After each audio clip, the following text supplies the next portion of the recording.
Mga mamshi ng tahanan, mag-start na tayo sa pagluto natin ng Arabic fish kabsa. Favorite na favorite ko yan. Ayan, atin mo nang gigisahin ang sibuyas at bawang. Pinagsama-sama ko na silang lahat dyan. Parang isahan ang pagluto natin. Ayan, haluin muna natin na medyo maluto siya. Next po, ang ilalagay natin ang isdang tanggigi. Mas masarap po ang gagamitin yung isda, ito pong isdang ito. Kasi wala po siyang tinik na maliliit. At saka po, naka-slice po yan at makapal, parang hindi po siya madudurog.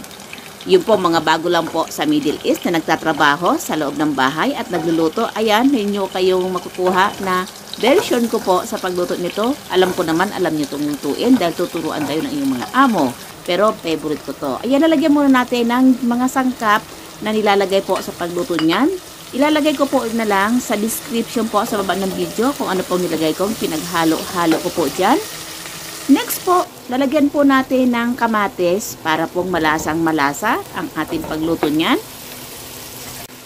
Kasi nung nagtatrabaho ako sa Middle East, ganyan po ang pagluto ko at napaka-favorite ko po yung ganyan pong luto, fish kabsa. Lalagyan po natin ng hell or ng mismar, yun po ang tawag sa Arabic. Ayan po, lalagyan natin ng turmeric po. Pwede kayo maglagay ng turmeric na powder, kaya lang ginagyan ko yung buo. Nilagyan ko po ng dartsi na buo at ayan po ang bay leaves o laurel. Ayan, kumpletong-kumpleto na. Atin munang tatakpan para pong maluto yung kamatis. Maghalo-halo po silang lahat dyan. Ayan na po, atin munang babalik ka rin dahan-dahan na hindi po magdikit yung isda po sa ating pong kasirola or kawali or kaldero. Ayan, kung saan po kayo nagluluto. Ayan, dandahanin natin ang pagbaliktad niyan. At alalay lang po ang pagluluto niyan para hindi po madurog ang ating isda na maghiwalay-hiwalay na po yun. Dahil kailangan natin yan alisin ang isda sa next. Ayan, nilagyan ko po ng sili. Mahanghang man o hindi mahanghang, lagyan niyo po para masarap. Nilagyan natin ng tubig. Alalay lang ang paglagay ng tubig, katamtaman lang. Ayan, kumukulo na po siya. Ano nang titingnan? Ayan, haluin natin ang ating pagluluto. Ayan, nilagyan ko po siya kung mayroon po kayo niya ng daon po ng sibuyas at ng ano po yon, tanlad or lemongrass. Kung anong meron po sa inyo na pwede nyong ilagay, ilagay nyo po dahil parang masarap ang lasa at hindi malangsa yung luto. Ayan, nilagyan ko na po ng asin. Ayan, papakuloyin muna natin uli na maluto po yung sibuyas na yun at yung ating lemongrass. Ayan, takpan muna natin. Ayan na, medyo naluto ng kamatis, naluto na yung mga sahog natin. Atin na pong kukunin ang isda po kasi luto na po yun. Ihiwalay muna natin ang ating isda. Ayan po, watch po my video. Yung pong mga bago lang po sa Middle East na nagtatrabaho o nagluluto o nag-ano yan. Mayroon po kayong bagong idea sa pagluto ko na makukuha po. Kung iba naman ang turo sa inyo ng amo nyo, pero alam ko malapit dyan sa luto ko dahil niluluto ko yan dyan ng araw. Ayan po, tinanggalan natin ang isda. Tatanggalin po natin yung mga kamatis na yon. May iwan lang po natin yung sabaw dahil dyan po natin lulutuin ang bigas. Pwede po nyong salain yan, kaya hindi ko na lang sinala. Dahil parang dire-diretso ang pagluto ko. Ayan, ilalagay na natin ang ating bigas. Ugasan nyo mabuti po ang bigas bago nyo po ilagay dyan sa sabaw po ng isda.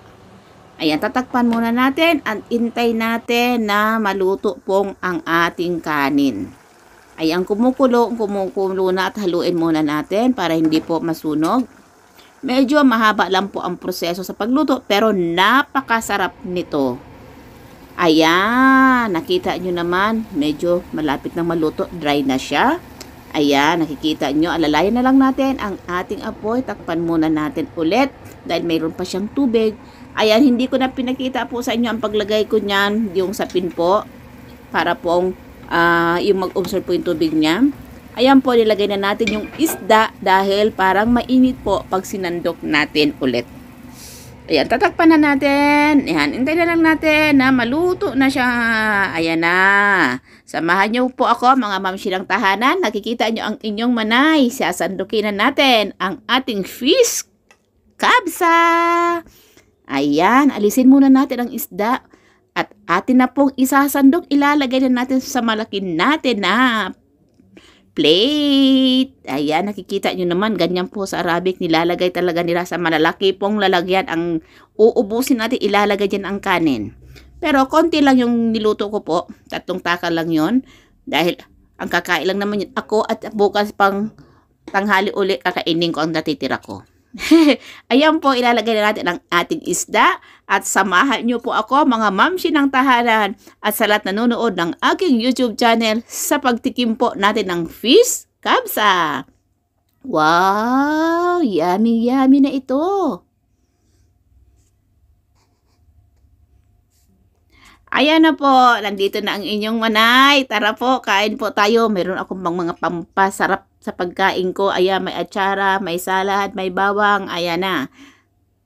Mga mamshi ng tahanan, mga mani ng tahanan, at sa lahat nanonood ng aking YouTube channel, sa uno ko pong subo, para po sa aming Team Lagan. Ayan, yummy yummy. Kain po tayo.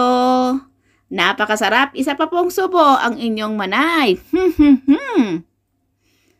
Ayan, ang sarap talaga nito. Yung mga nanonood, ang mga kasama ko sa team ko, ng mga nasa Middle East, ang sarap niyan, di ba?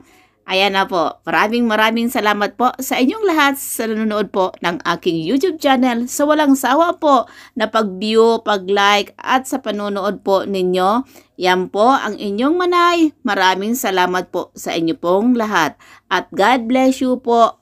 See you again po my next video. Bye-bye!